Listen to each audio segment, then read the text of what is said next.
हाल ही में हुए कर्नाटक के मंत्री के.एन. राजन्ना के इस्तीफा ने कांग्रेस पार्टी पर बड़े सवाल खड़े कर दिए हैं। उन्होंने ये बात साबित कर दी है कि दोस्तों, पार्टी से बढ़कर कुछ नहीं, देश भी नहीं, फैक्ट्स भी नहीं, सच्चाई भी नहीं। क्योंकि अगर आपने उनकी पार्टी या उनके शहजादे के खिलाफ कुछ भी बोला तो आपको सीधा निष्कासित कर दिया जाएगा।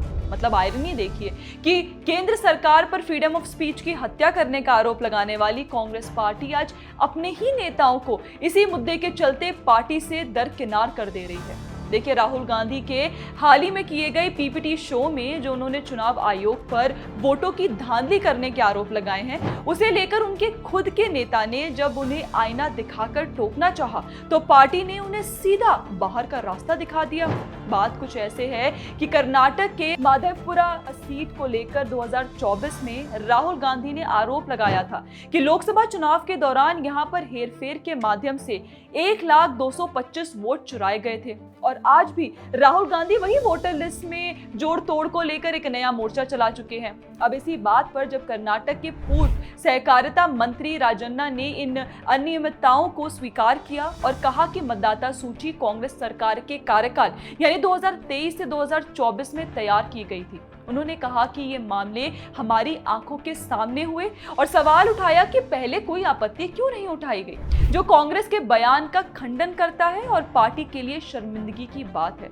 देखिए, महादेवपुरा सीट कांग्रेस के लिए चुनौतीपूर्ण रही है और यहाँ की गड़बड़ियों पर उंगली उठाना सीधे सीधे पार्टी के भीतर के कुछ हितों को चोट पहुंचाता है।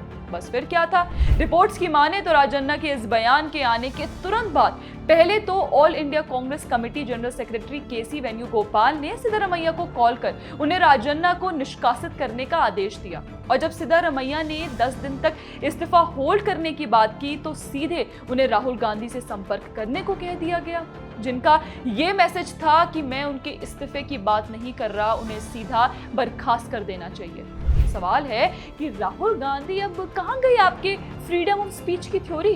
क्या अब आपके पार्टी कार्यकर्ता आपकी गलतियां भी नहीं गिनवा सकते? क्या पार्टी के खिलाफ बोलने का सीधा मतलब है इस्तीफा? दोस्तों, आपको बता दें कि के.एन. राजन्ना सिर्फ कर्नाटक कैबिनेट के मंत्री नहीं थे, बल्कि एससी वाल्मीकि समुदाय से आते हैं, जो राज्य के राजनीति में एक अहम वोट बैंक है। वे मुख्यमंत्री सिद्धारमैया के लंबे समय से राजनीतिक साथी और करीबी भरोसेमंद रहे हैं। दिलचस्प बात यह है कि पिछले कुछ महीनों में सिद्धारमैया के कई करीबी नेता सरकार या पार्टी से किनारे कर दिए गए हैं, जैसे कि सिद्धारमैया के additional chief secretary L K. Atheeq, Congress MLA और सिद्धारमैया के पॉलिटिकल एडवाइजर बी.आर. पाटिल और उनके एक और कॉन्फिडेंट और एमयूडीए चीफ के मरीगौड़ा, सबने पिछले कुछ महीनों में ही पार्टी से इस्तीफा दिया है, अलग अलग कारणों के चलते। यह एक संकेत है कि कर्नाटक कांग्रेस में सत्ता का केंद्र बदल रहा है और जो भी आंतरिक असहमति जताता है उसका राजनीतिक भविष्य खतरे में पड़ जाता है। राजन्ना का मामला कोई पहला नहीं है। कांग्रेस के इतिहास में कई बार ऐसा हुआ है कि जिसने भी पार्टी लाइन के खिलाफ सच बोलने की कोशिश की, उसे हाशिए पर ढकेल दिया गया।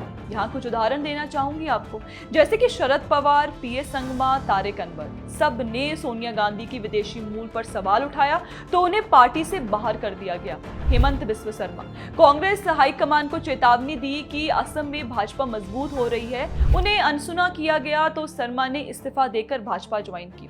उनका यह भी मानना है कि राहुल गांधी से मुलाकात में असम संकट पर चर्चा के दौरान राहुल का कुत्ते को खिलाने में व्यस्त रहना शर्मा के मुताबिक उनके कांग्रेस छोड़ने की वजह बनी। कैप्टन अमरिंदर सिंह, केंद्र के कृषि कानूनों के खिलाफ मजबूत रुख अपनाने और नवजोत सिंह सिद्धू पर सवाल उठाने के बाद ही उन्हें कांग्रेस द्वारा मुख्यमंत्री पद से हटा दिया गया। गुलाम नबी आजाद, जम्मू कश्मीर में कांग्रेस की नीतियों पर सवाल उठाया, पार्टी छोड़ दी और पत्र लिखकर राहुल गांधी की नेतृत्व शैली पर निशाना साधा।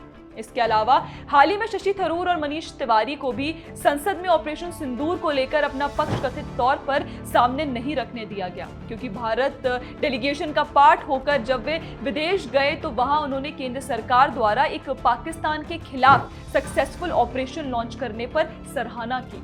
इन सभी मामलों में एक बात कॉमन है, पार्टी का हित अगर राष्ट्रहित और सच से ऊपर किसी नेता ने रख दिया तो कांग्रेस उसे सीधा दरकिनार कर देगी।